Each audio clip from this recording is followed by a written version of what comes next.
This is Mr. Kevin Sikma, a US advisor from Netherlands, and in a couple of minutes he's going to present the living and working conditions in Netherlands.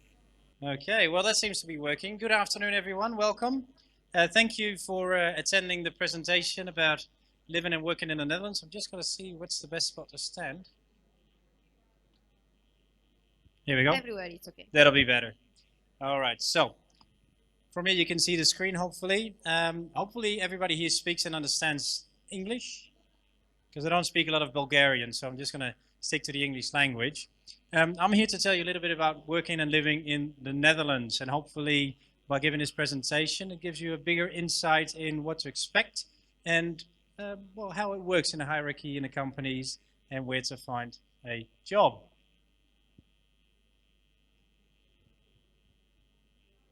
And this is not working.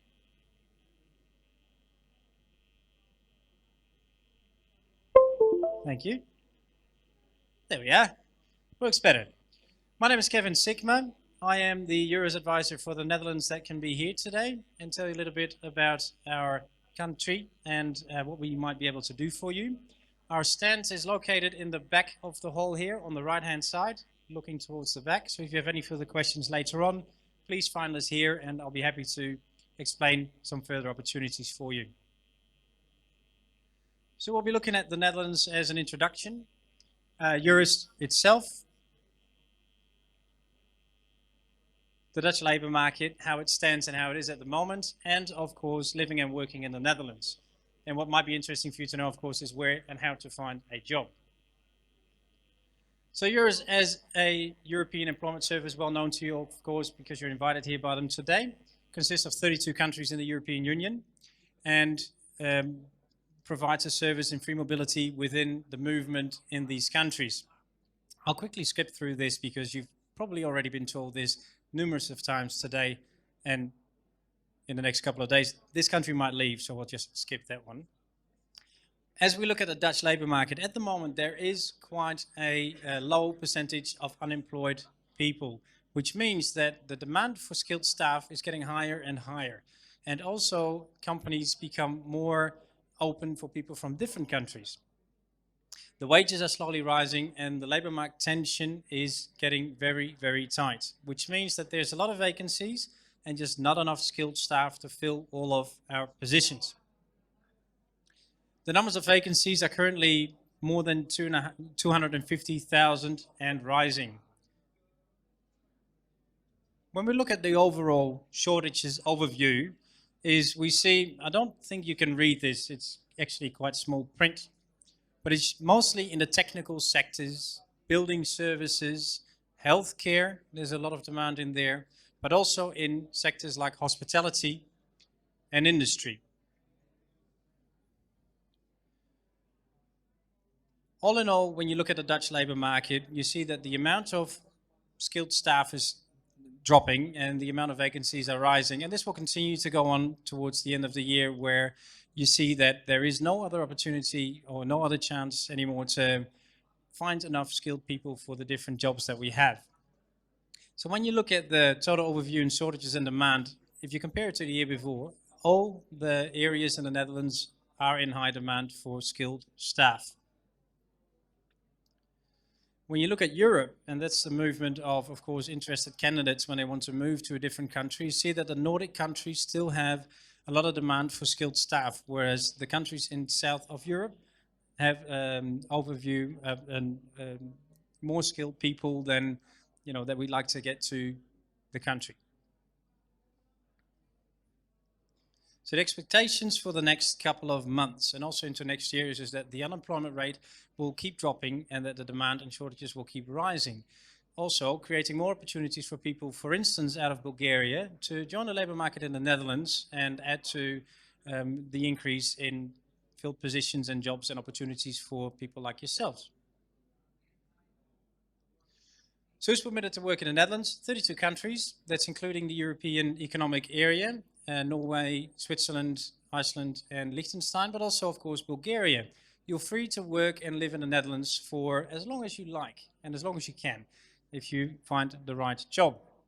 You need a valid identity document, of course, health insurance when you are working in the Netherlands, and also sufficient means of support. Family members can, of course, come with you and also be dependent of you and live freely in the Netherlands. There is some ways that the Dutch people, of course, are different from the people here in Bulgaria. And sometimes it's being seen as maybe rude or open or direct, but a Dutch person can be quite direct sometimes in their communications, which could be, seen as maybe a little bit rude, but we like to be honest and straightforward with what to expect and how to deal with certain matters. Also, seems to think that we know everything better, which is not true, but might come across that way sometimes. We have some food habits. We eat dinner at 6 o'clock, no later, no earlier. It's different, for instance, with Italy when they start dinner at 10 o'clock in the evening, but we like to be punctual and on time in that sense. We plan every hour and we ride a lot of bicycles there. We're very social, very tolerant, so expect a very open society. And we're very individual as a person, as a people, except of course when we play the soccer and play the football, we tend to all of a sudden be on the same side of the fence. When you're looking at this at work, so how does that translate into your working day? It's regular hours, it's regular breaks, it's very scheduled, and usually you work for about 8 hours a day. Depending on the job that you have, it can vary between 36 to 40 hours a week if you have a full-time position. We like to work safe, and the employer needs to ensure the safety of the employee. So they need to make sure that everything that your working area is safe, that you are being handed the right equipment to perform your duties and your job, which you are obliged to use. So at the end of the day, it's your own responsibility to use this equipment, but make sure that it's there. We stand for equal treatment. So that means that it doesn't matter whether you're a female or a male, what background you have, what culture you have.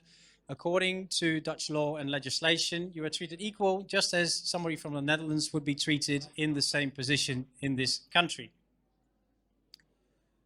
This also is in the case of hiring and the benefits that you get or dismissal from a job. So equal pay, same work, stands for same rewards. An employer may not take advantage of his or her position, and in the Netherlands, experience counts. So that means that if you have multiple years of experience in a certain job, this translates directly into maybe the amount of salary that you will be entitled to receive. Well, when you look at the hierarchy in the Dutch labor market, we're a very flat culture, which means that we're very flexible, very open towards each other. So you get a straight answer and a direct question usually. Less regard for authority. That means that if you have a manager or a boss or a co-worker, we're very easy to interact directly with each other. It's all based on respect, of course, but it's not that in certain company hierarchies, the boss above the boss above the boss, you're not allowed to speak to. It's more flat and more open in the Netherlands. In meetings and discussions, if you do get into a situation where you end up in a meeting, they do expect you to contribute to the meeting that you are in. So that means we share information that you have. And if you have a good idea, please tell us and please share with your colleagues, because everybody can always learn a little bit from someone. So your opinion is appreciated when you work with your colleagues. Same with the negotiations, like I said before, we're very straight to the point. We always try to haggle the price or try to trade a little bit when we can. But we do try to be honest and reliable when we do. Very important, of course, is be on time.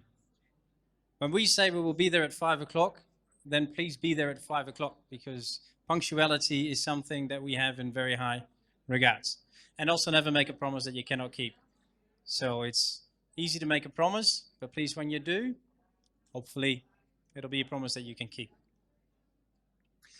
Well, any tips for when you start applying for a job in the Netherlands? Everybody's got a CV and a resume.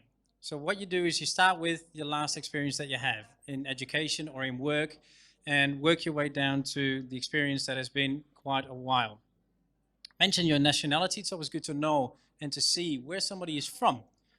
Also to take into account with languages. Always put the languages on there that you speak or that you are proficient in. Date of birth is something that is asked a lot on the Dutch resumes, and also a photo. A photo is very good to make a document more personalized, to make sure that it's not just a piece of paper with words on it, but also that it gives it more character and they can see who's the person behind this sheet of paper. Try to limit it to about 2 sheets of paper. Some people, they have a lot of experience and then you get a lot of paper, but usually after 1 or 2 pages, people stop reading what is actually in there. So try and limit the more important points in these 2 sheets of paper. It comes across better. Please don't add diplomas, don't add a copy of your passport, never put your tax number in there, because these are things that can be used for identity fraud. So never share documents that are very personal to yourself. I think also what is very good to see on a CV is if you're willing to travel or to relocate for your position. If you apply for a job in a different country, also note that whether you have a driving license, when you will be available, and that you're willing to move to a different country if you are hired for the position. And try to use a formal email address, but in most cases that I've seen today, that is already being done. Well, the question always is, should you put a picture on there? If you do put a picture on your CV, try and make it a bit of a formal picture and a nice shot of yourself. Don't put anything on there that you put on your Facebook, but try and keep it a little bit more professional and make you look like you're serious about the job and you really want to get it. Usually with a picture, you can be very critical about your own photo. Let somebody else judge which picture is the best of you and just use it. We have some examples here of CVs, and I've seen a lot of good CVs today already. And I think that most of the people that I've spoken to today already have a good example of how to make a CV and how they can make their information work for them. So I'm very impressed by that, and I think the local PES here has something to do with that as well. So it's very well prepared for today. When you look at wages in the Netherlands, and we're coming towards the end of the presentation, but when you look at the benefits and the wages in the taxation, the minimum wage in the Netherlands is about 16,000 euros before taxes. So taxes still are being applied to that as well. But if you look at the educational level, as soon as you have a vocational, a bachelor degree or a master degree, you can see that wage rise exponentially. Healthcare is taken care of, but in the Netherlands we have a private healthcare sector. So that means part of your healthcare is being paid for by the employer, but you always need to insure yourself when you move to the Netherlands. You always need to insure yourself for healthcare with different companies that we have here in this country. So it's good to be prepared when you move here to find out in advance how much and where you can get that done. Health insurance is about 100 to 120 euros per month, and it covers you for everything. Taxation is something I won't get into, but we pay a lot of tax in the Netherlands, but it does mean that you get a lot of support as well, social and financial, when you do need a job or in case of healthcare, and unemployment benefits. If you've been in the Netherlands, even as a Bulgarian citizen, you're eligible for unemployment benefits if you lose your job. However, you need to be minimum employed for 26 out of 36 weeks to be eligible for the unemployment benefits. Plus, the unemployment may not be your own fault. So that means you need to either be fired or be granted obsolete, or your contract has ended. If you quit, you're not eligible. This is a quick overview of the comparisons in cost of living, and it's not really easy to read, I think. No. Well, basically the general idea that it says here in the Netherlands is a lot more expensive to live. But then again, in the Netherlands, you also get a higher wage. So in a sense, it's a good balance that you have in the Netherlands when it comes to income and expenditure. If I can get an example out of it, rent per month, as it's said on the internet, rent per month in a big city in Bulgaria will be about 400 euros per month, 500 euros. Little bit of agreement in the corner. Average, on average. Well, compared to a big city center in the Netherlands, for an apartment that you live in by yourself, you pay between 900 euros and 1,000 per month. So that's quite a difference. But also if you put your wage against that, there's a big difference in income as well. So in the end of the day, it's balanced out quite well. For housing, there's a couple of ways to find a place to live in the Netherlands. There's a private sector, and there's of course the housing sectors that you can get access to when you sign into a municipal area. Private sectors, Funda, Marktplaats, Direct Wonen. You can have a look at these later if you like, write them down. Check the newspapers, but also ask the employer. If you are eligible for a job and they offer you a job, make use of the contacts that you already made. So ask the employer if they have an idea where you might be able to find housing. Ask the employer if they can give you some support in finding housing. Perhaps ask the employees that already work there. So try and make that network that you just acquired work for you. There's also the opportunity to short-term rental, to rent a place that's also already furnished. Usually these places are quite more expensive and they're only short-term, so it's more like an in-between solution.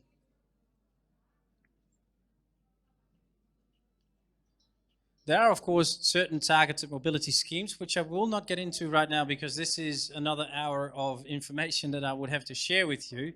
But if you contact your local PES or the Eurus here in Bulgaria, they can redirect you to the website. And there's a lot of information about something called Your First Eurus Job. And they give financial support in relocating to a different country or acquiring certain language skills, give you help with getting a refund for the trip that you have to make to a certain country, and also accommodation for the trip that you make. So this you can find on the website from the Eurus portal and get redirected to the organizations that support these schemes. Everything you need to know is also on Your Europe.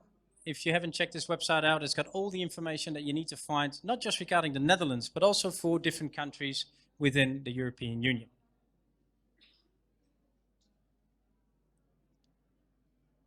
And this is, of course, the Eurus portal, which you know already, I think.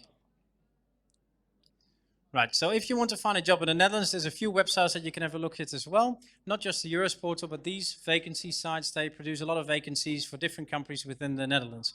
Recruitment companies, direct employers, but also temporary employment offices that can give you support in finding an interesting job. Also, and this is, I think, one of the main things that I want to give you today as well, make sure that your LinkedIn profile is up to date if you want to apply for a job in the Netherlands. I think about 80% of all the vacancies nowadays that are available in the Netherlands are spread through social media like LinkedIn. Most of the employees and employers use LinkedIn in one way or another to support their recruiting system. So if you want to be eligible for a job, have an up-to-date LinkedIn profile. A quick overview of opportunities that we have at the moment in the Netherlands. They focus on specific sectors. With the northern countries, we share the same demand for skilled staff. Like I said before, engineers, technical services, building and construction services. Of course, hotel, restaurant employees, but that's in certain times of the year. Seasonal work, logistics, transport employees, healthcare and IT professionals. Well, this brings me to the end of the introduction to living and working in the Netherlands. So maybe there are some questions that I can answer for you now, and otherwise I'll be in the end of the whole. If you have any personal questions, I can answer them. I'll be happy to. Thank you, Kevin. It was so comprehensive that probably there are no questions here. Okay, but could you please say something more about the vacancies that you promote today here, so the people can go to your stand after your presentation? Yes, definitely. There's a wide range of vacancies that we promote here today. And like I said before, they're more in the technical sectors, in healthcare, in IT jobs, but also in agricultural sectors and logistics. So it sounds like a very wide range, and it varies from people that work in production, work in the fields, but also up to mechanical engineers, electrical engineers, healthcare professionals. So it's quite a wide range at this stage, what we are looking for in skilled staff. And I see a few familiar faces here in the audience that I spoke to already today. So hopefully we'll be able to find some opportunities for you in the Netherlands. Thank you very much. You're very welcome. All right. Thank you.